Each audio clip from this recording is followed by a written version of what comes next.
Deep in the Egyptian desert, an ecosystem is under siege. And an ancient river beast, once sacred, is fighting to survive. The giant Nile perch. Now, in crocodile-infested waters, one expedition team is determined to tag this legendary Nile hunter. But to help save it, they first have to find it. It's an urgent mission to an ancient lair.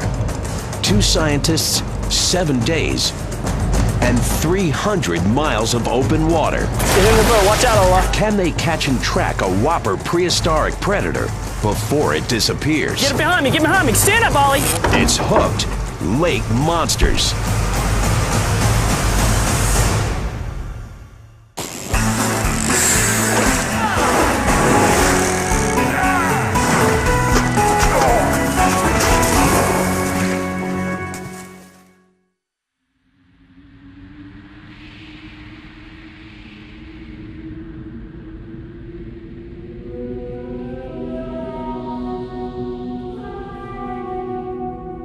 Egypt. Here, an ancient civilization worshipped animals they believed held mystical powers. Anubis, jackal-headed god of the dead. Bast, feline protector of fertility. Horus, half falcon, half man, god of war. And one of the most sacred and mythical beasts of all was the giant Nile perch. The fabled fish grew to be so huge, it could dwarf the fishermen who caught them. Pharaohs immortalized them. The pious refused to eat them. Some even mummified them as sacred offerings to the gods.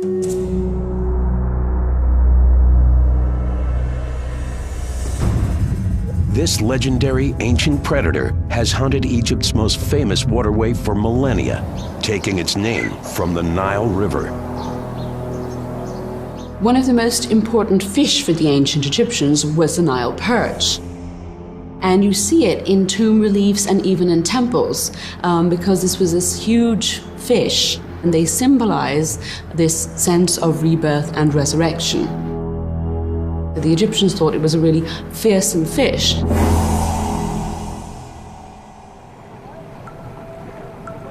But today, the Nile perch is a species in crisis. In its native range on the Nile River, facing pollution and overfishing, the fabled whopper is disappearing. Total population unknown. Many of the Nile River's last leviathans lurk here. Lake Nasser, a remote Nile reservoir. To save this treasured icon where it once thrived, Lake Nasser may be the final frontier. But time is running out.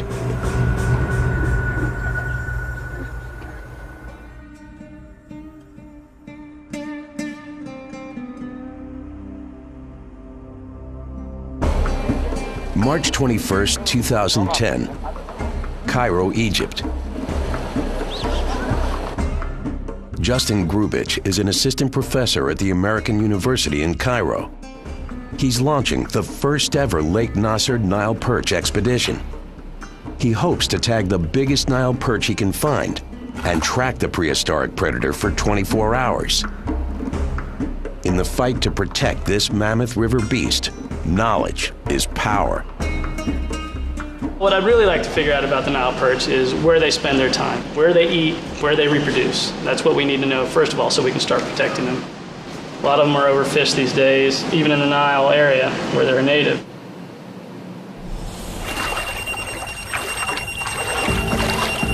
Crayfish everywhere.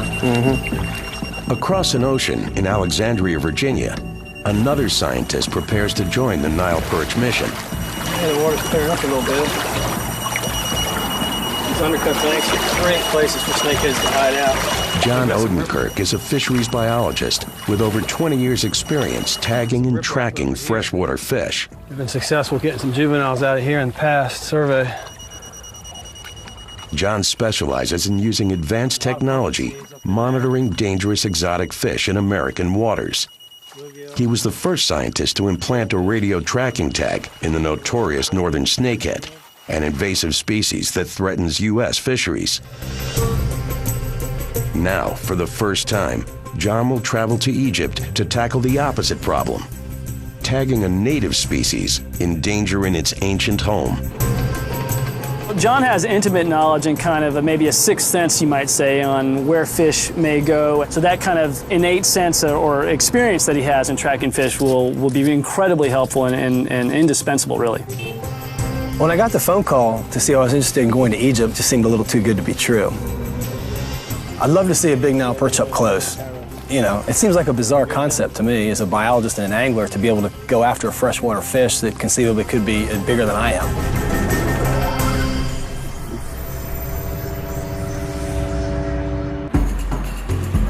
March 23, 2010, Aswan, Egypt. You Justin? Yeah, John. It's great to meet you, Father. Pleasure, man. Expedition day 1 of 7. John Odenkirk, Justin Grubich, and the team's research assistant Ali Femi gather together for the first time. All right, let's do it, man. All right, let's go. They begin the desert trek to Lake Nasser in search of some of the Nile's last remaining giant perch.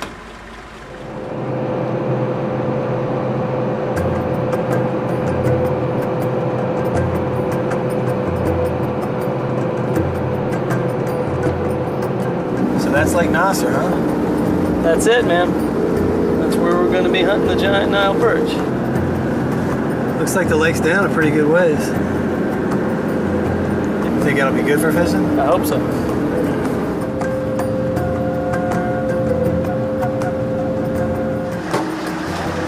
Wow. Hello. Hello, I'm John. Ahmed. All right. Nice to meet you. To help them navigate the vast Lake Nasser, Justin and John are teaming up with a group of veteran local fishing guides. You ready to catch a big fish? I'm definitely ready. Yet no amount of experience can guarantee a whopper catch. Lake Nasser is the second largest man-made lake in the world. Covering some 2,000 square miles, tracking a giant Nile perch here may be an impossible challenge. To date, no expedition has even attempted it. And the team must face another notorious aquatic predator, the Nile crocodile. Growing up to 20 feet long, Africa's largest crocs kill an estimated 200 people a year.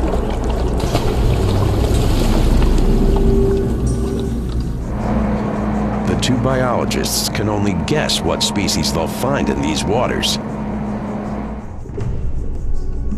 What's fascinating about Lake Nasser is that we don't really have a good baseline knowledge of what the biodiversity of fishes is in this lake. But one thing is known.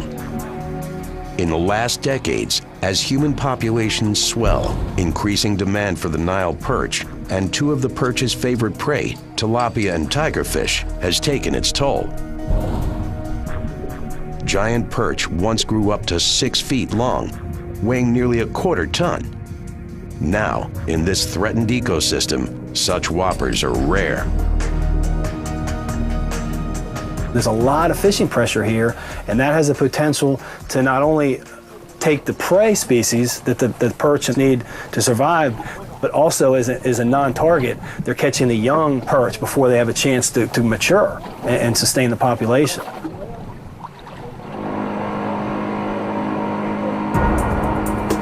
As the river whoppers disappear, the mission's challenge goes beyond catching a truly giant Nile perch.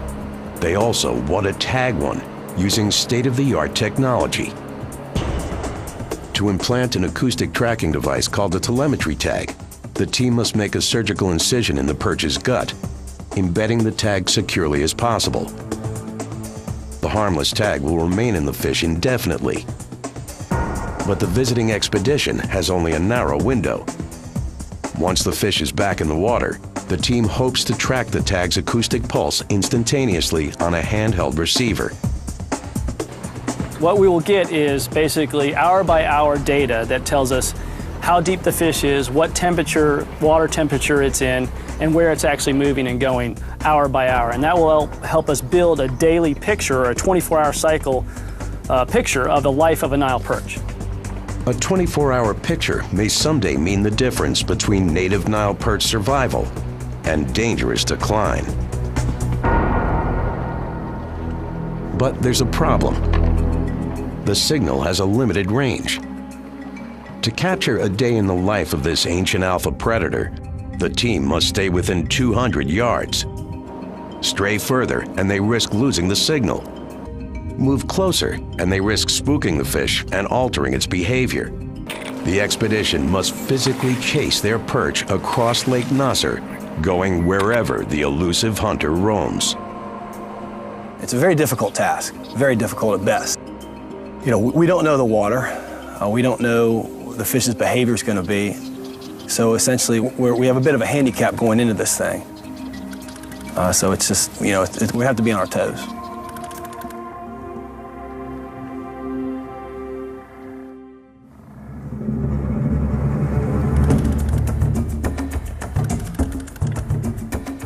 "8 a.m., expedition day 2 of 7.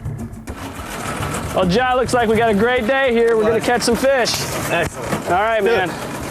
What kind of rods we got working up there? We got the right stuff going on? Yeah, they're all rigged. A lot of them are rigged, ready to go. Combined, Justin and John have decades of fishing experience tackling monsters in remote waters. That's a nice one, huh? Look at that beast. Something that eats something that big is gonna be big. That's what we want. That's what we're looking for. Whatever thinks this is a snack. That's right, that's right. Yet even for veteran anglers, the giant Nile perch remains one of the most legendary and intimidating river beasts on Earth. Built like powerful, scaly submarines, giant Nile perch are lethal ambush hunters. Stalking and charging prey, their massive jaws extend, allowing them to swallow their victims whole.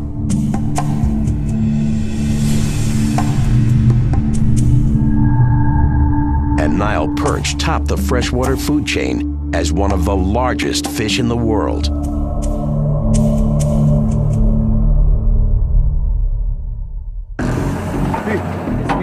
For the team, luring a giant Nile perch is as much an art as a science. The apex predators are highly sensitized to their prey. Mimic a tasty tilapia or tigerfish just right, and a Nile perch may go in for the kill. This is a Booker depth raider, and this lure is good because it's going to be traveling at the right depth and mimics the prey fish that are found in this reservoir. So we're going to tie this bait on here and hope that it attracts some Nile perch. With their lures set just below the surface, Justin and John troll across Lake Nasser. They scan the water, anxious for their first glimpse of a Nile perch.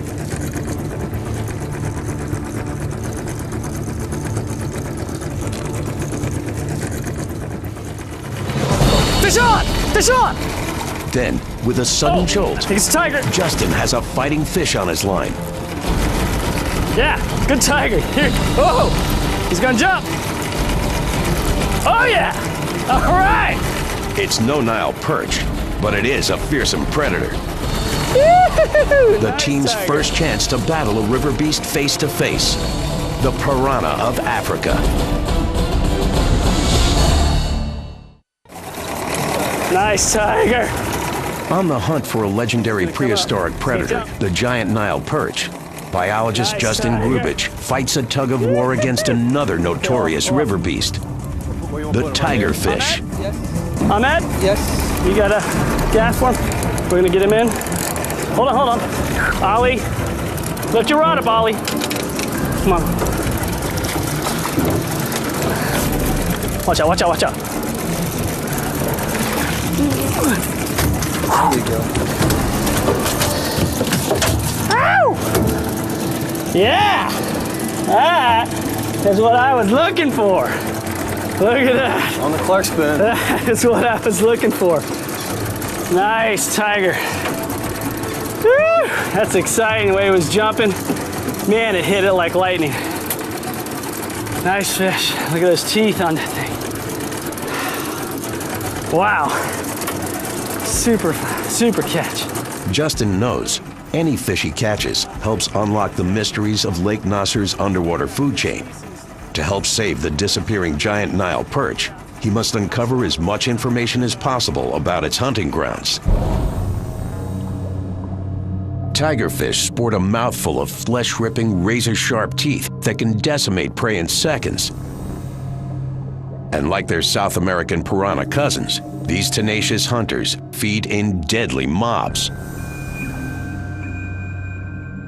So what we have here is a magnificent specimen of a tigerfish, a big adult. It's just a fascinating fish. It's built for speed. He has these jaws that articulate like a bear trap.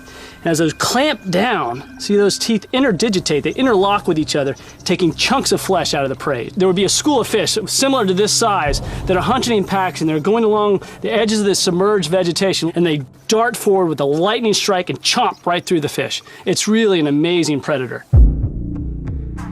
Besides the Nile crocodile, a large tigerfish is the only predator big enough to attack a Nile perch. But only for so long.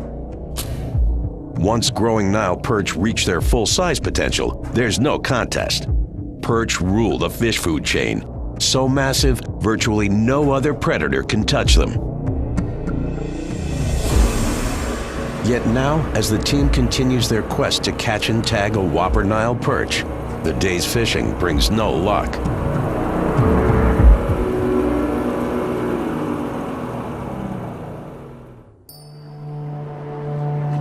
Expedition day 3 of 7.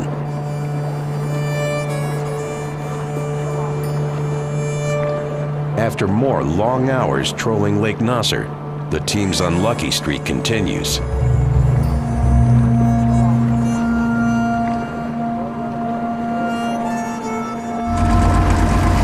Feeling Molly?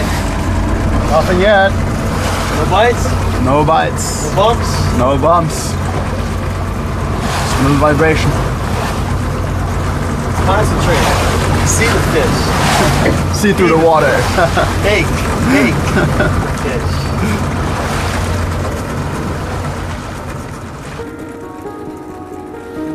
As dusk approaches, Justin hopes their luck will change. In general, nighttime fishing in Lake Nasser is extremely dangerous. Poor light and rocky conditions are treacherous. The team knows they must focus their energies on daylight fishing hours. Yet as they run out of time, they may be forced to push the limit. Well, it's relatively well known that they're nocturnal feeders, so we expect them to be pretty active during twilight and sunrise. When the light is just getting low enough, that's when most predators are most active.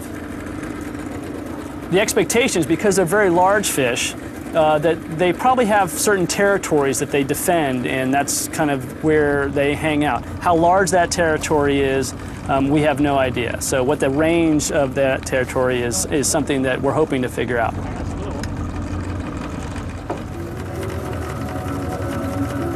The team scans the lake for any signs of whopper perch. John and Justin want their tagging data to come from a strong, healthy specimen, able to withstand the stress of tagging. The men agree they'll only tag a Nile perch weighing at least 50 pounds.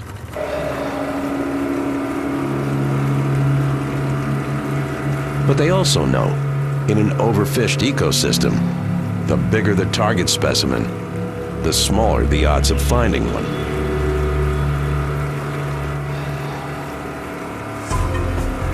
Justin changes strategies. He switches to a fishing lure designed to skim closer to the surface. So as we're going to the shallow water where predominantly most of their prey is, this is going to be a better bait because it dives a little bit shallower, it doesn't go as deep. Now, under the murky waters, Justin believes the team's target predator may just be warming up.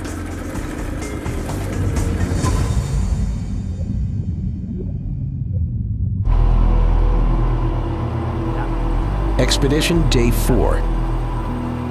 There's still no sign of Nile perch. With only 3 days remaining on the mission, the team grows increasingly worried their target may be too scarce to catch. biologist Justin Grubich considers an unusual but ancient strategy, enlisting the help of another sacred animal, the Nile crocodile. The Nile crocodile, of course, has been, just like the giant Nile perch, revered in Egypt all the way back into pharaonic times, into antiquity.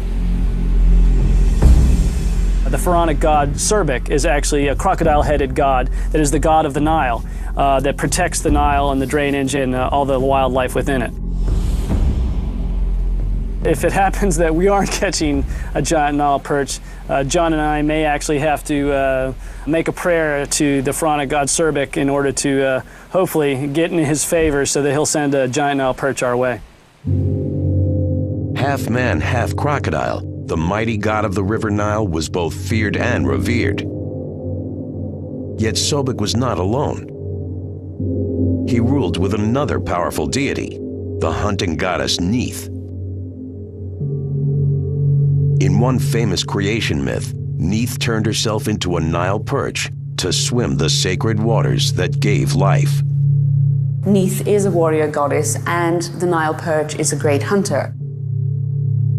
The animals had special talents that were associated with that god or became associated with that god. But in ancient Egypt, no fisherman's fortune could be secure without the blessings of the holy ruler of the Nile, Sobek.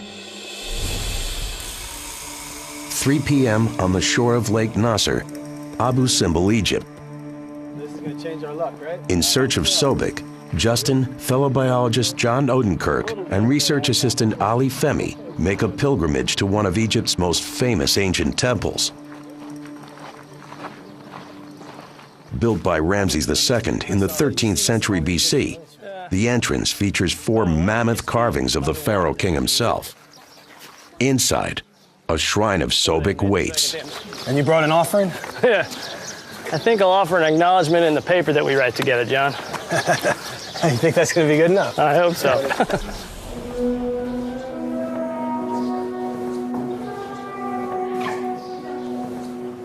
Reaching the inner sanctum of King Ramses II's temple, the team appeals to an ancient deity to send the Nile's fabled giant perch their way. And that's Serbik.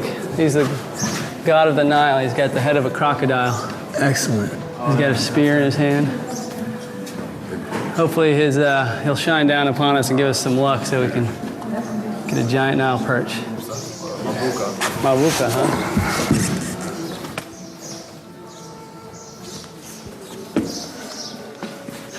I think it's going to change our luck, John. I think so. Let's get back to the boat. Yeah, let's get back to some fishing and some science. Back on Lake Nasser, it's expedition day 5 of 7. The team now counts their remaining time in hours. To gain valuable data on giant Nile perch, they want to track a tagged specimen for a 24-hour cycle. Their window of opportunity is fast disappearing. We only hope that we'll find some fish later today. 6 p.m., dusk. It's the time of day Justin hopes hunting Nile perch go in for the kill. The team watches every motion and shadow on the water.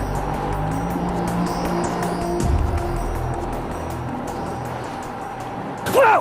Fish! Fish on! First, a quick jolt. Then, John feels a powerful tug on his line. And he feels good. John struggles to maintain enough tension Damn! while keeping the fighting fish hooked. He's got to jump! Jump! He's got to jump! As the whopper clears the water, Justin and John get their first glimpse of their expedition's target. It's a Nile perch. Reeling as hard and steadily as he can. As the writhing fish tries to break free, John must maneuver the perch to the boat. Yeah, baby. That's what I'm talking about. Woo! With a strong final pull, John has his catch exactly where he wants it. Oh, that's a real fish. That's a big fish. That's a nice fish.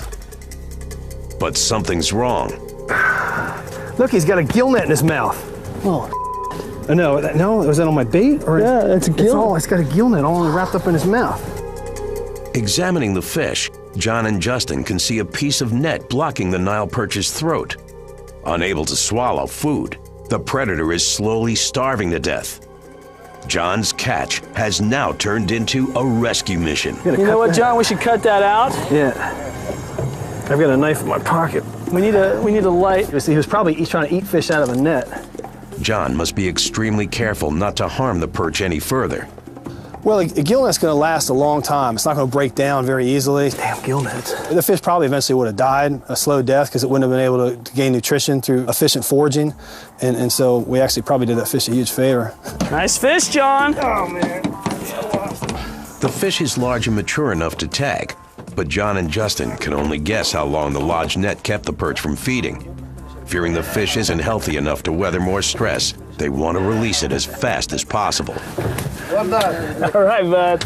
Finally got you one. Put him in the lake for a minute or two. Too sudden of a release can be dangerous. After a catch, tired, slow-swimming fish are vulnerable to predators.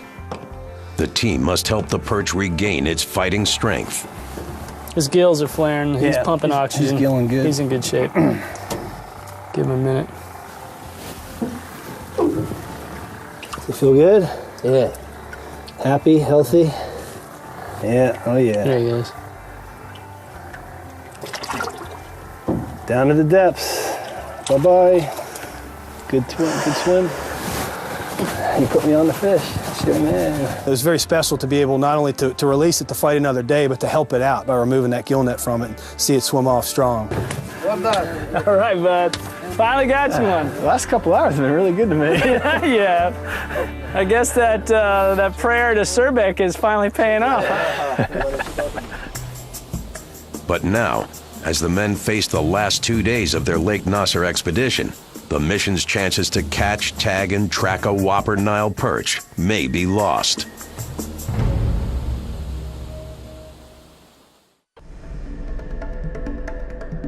"10 a.m., expedition day 6 of 7. Back on shore, the team holds an emergency strategy meeting with the fishing guides and crew. There's less than 48 hours remaining.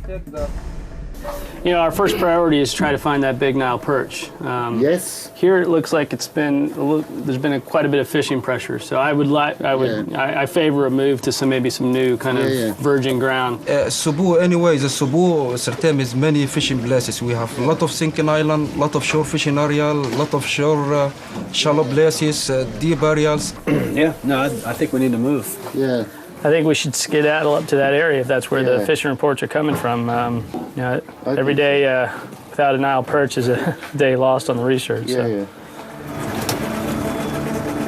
To cover as much territory as possible, Justin and John decide to divide and conquer. See the black rock that's sitting on the corner?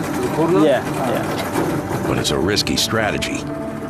If one of the men catches a large Nile perch, he may need the other's help in planting the telemetry tag. We're really getting to the critical hour now that we really need to catch a big Nile perch so we can tag it and then monitor it because the expedition's coming to a close. So we're a little bit anxious that we catch a big Nile perch today.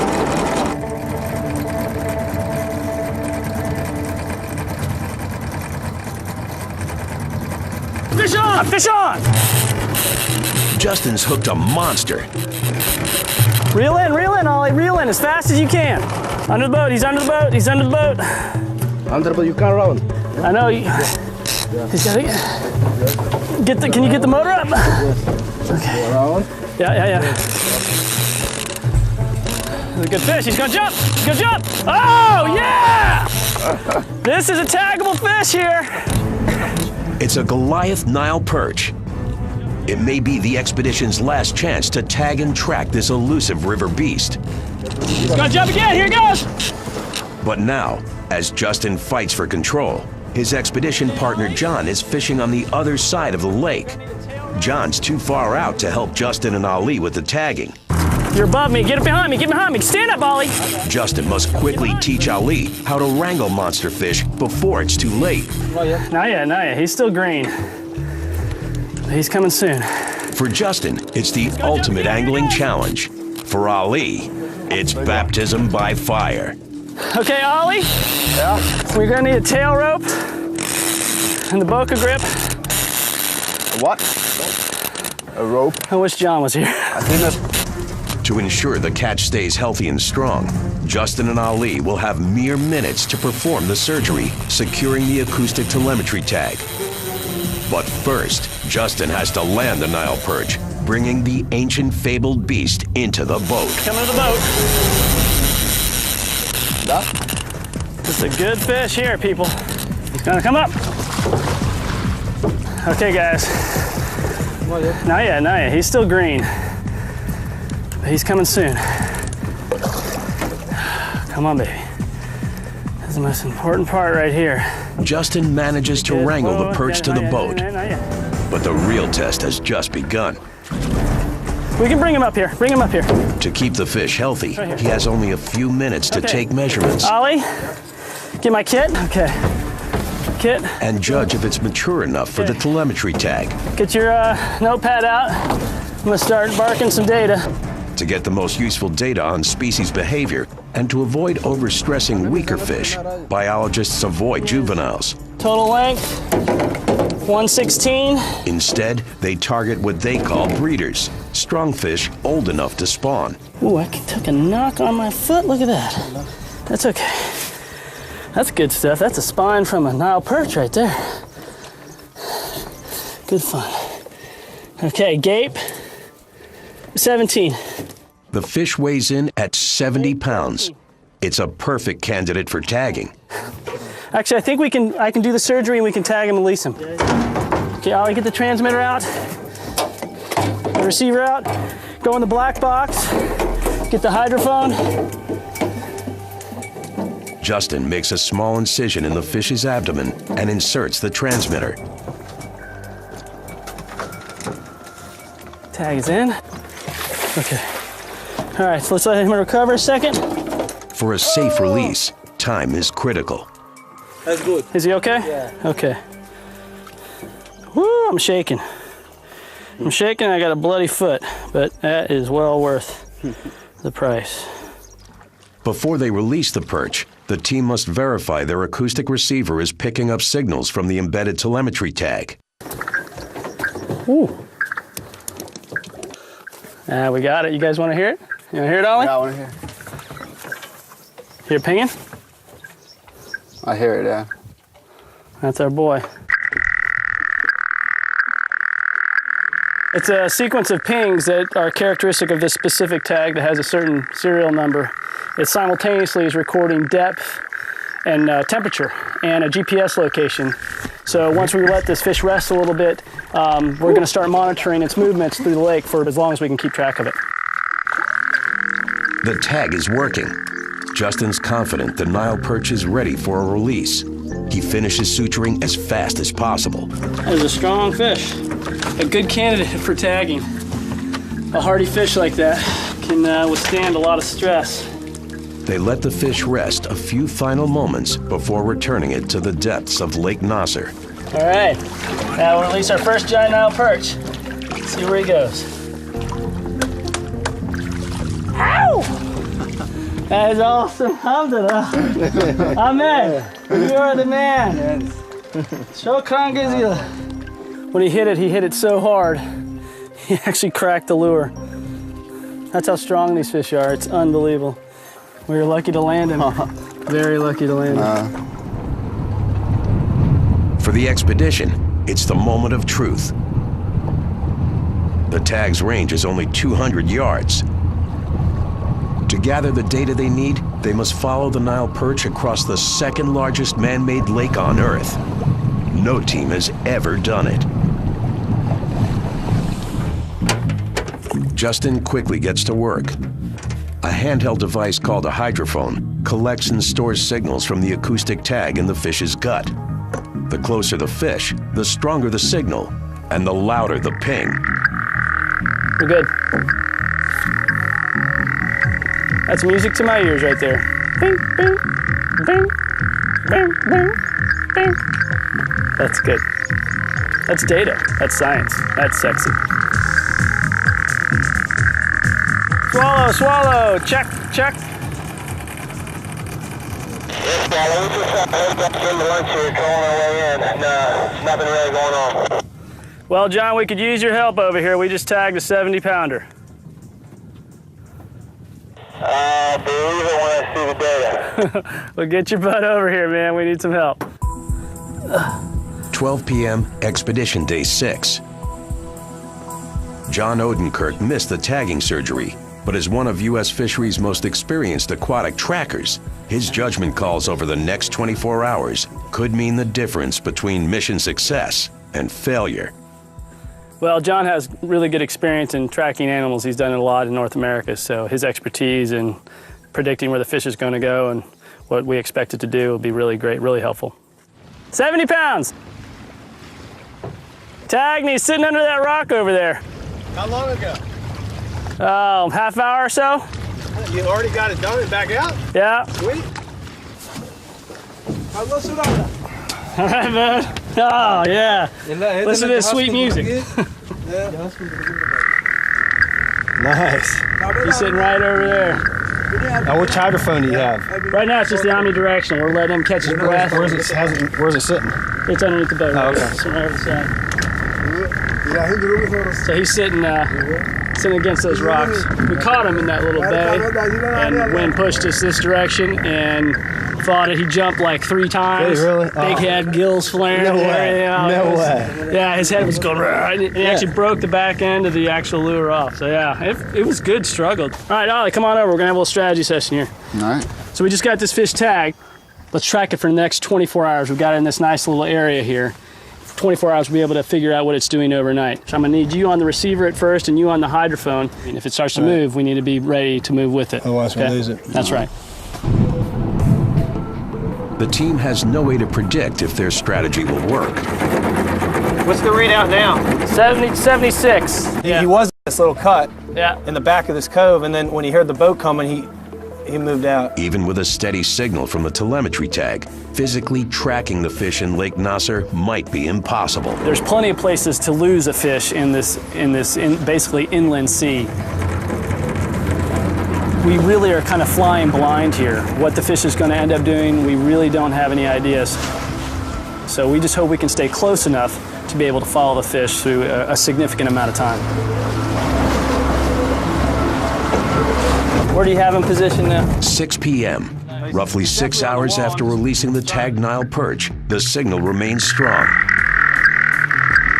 The expedition team must stay within 200 yards and follow their target through the night. All right, I'm gonna turn a little bit clockwise. Now, sounding less. Less, yeah, less. I just got a good ping there, though. So we're basically in the same cove where we've just released this giant Nile perch earlier in the day, and it doesn't seem to have moved much. We're going to be taking tracks of it every half hour till it starts to really move when it starts hunting it during the night. Try just flipping over to this side, John. Just to get out of the grass. What's the readout now? 67, 68 decibels, 3.1 meters. Right now, the sun is starting to set, so we're getting to that twilight period where nocturnal predators like the giant Nile perch start to feed. They go in, they come along the edges and try to ambush these tilapia prey that hide in the milfoil weeds along the edge of this rocky outcropping. So he's sitting right there at 2.7 meters. He's real shallow. What we'll be doing tonight is we're going to be tracking these fish across Lake Nasser. Now, the fish may not move tonight or it may not move, but just so much, a little bit. The lake is very, the bathymetry is very rugged. And luckily we have a skilled guide with us, because if it was Justin and I driving this boat around, we'd probably end up sinking the damn thing. I'm wondering if we pushed him out of this little dip here and he went around the point. What we found with the first few logs that we've got here on this fish is that it's moving. I think he has moved since the last check. And it's moving off of the location where the release site was, which is good. I think he's either going a little bit beyond that point or he's moved offshore a little bit. 8 p.m. Straight in. Okay, monitoring on. You got a fix on where our cove is? Justin's instincts are right on target. The tagged nocturnal predator is on the move, heading fast across Lake Nasser. 22 degrees north, 743 minutes, 32 degrees east, 491 east. 61. You know what I'm pointing? Pointing straight out. He's going out. He's out here. He's heading offshore. Working in complete darkness, the team's calculations are mission critical, facing hundreds of miles of open water. The Nile Perch expedition's final day approaches. Nearing midnight, Justin Grubich, John Odenkirk, and Ali Femi track the tagged perch's every move. Coming offshore, and it's getting stronger still. But they're about to face their worst scenario. A sudden windstorm creates huge swells. In the pitch black, surrounded by jutting rocks, the team must decide whether it's too dangerous to continue. With this wind kicking up, though, I don't know. I hope it doesn't get too rough out here. It was white capping a little while ago. Well, that can really affect the way the hydrophone reads, actually. When the lake conditions change, you get, erroneous signals, and we could easily lose them. As the tagged Nile perch speeds across choppy waters, the men refuse to quit.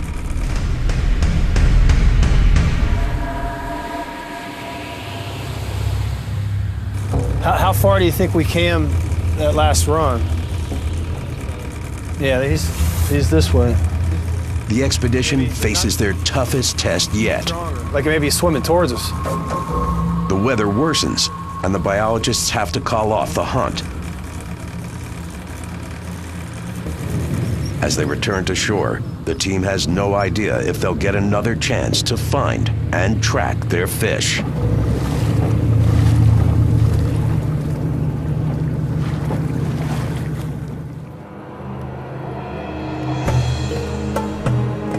"6 a.m. Expedition Day 7.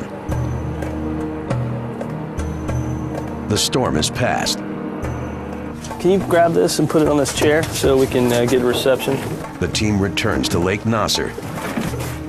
They set up their acoustic telemetry gear and wait.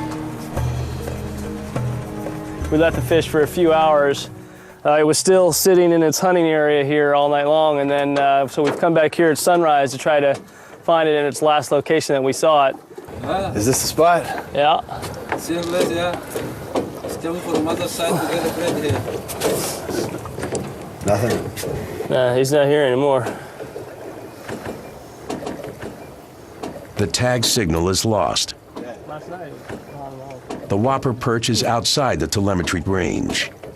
We were thinking it might track all the way back to where we originally caught it if they do actually kind of feed in a circuit and have a certain territory.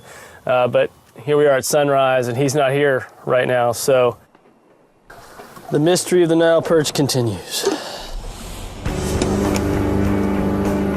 Yet in the larger quest to understand the Nile's vulnerable ancient hunter, the expedition has broken new ground.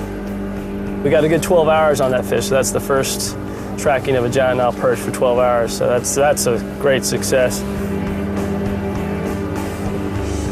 It's a very good feeling. We caught Nile perch, we tagged Nile perch, we tracked Nile perch. Essentially, we accomplished everything we wanted to accomplish. Justin's theory of Nile perch feeding. Rather than meandering on the hunt, Justin believes the fish speed along predetermined routes. Once they feast it, they circle back and start the cycle again. Having this fundamental ecological information on the giant Nile perch will be very important in developing conservation and management strategies to ensure that we protect the biodiversity of Lake Nasser.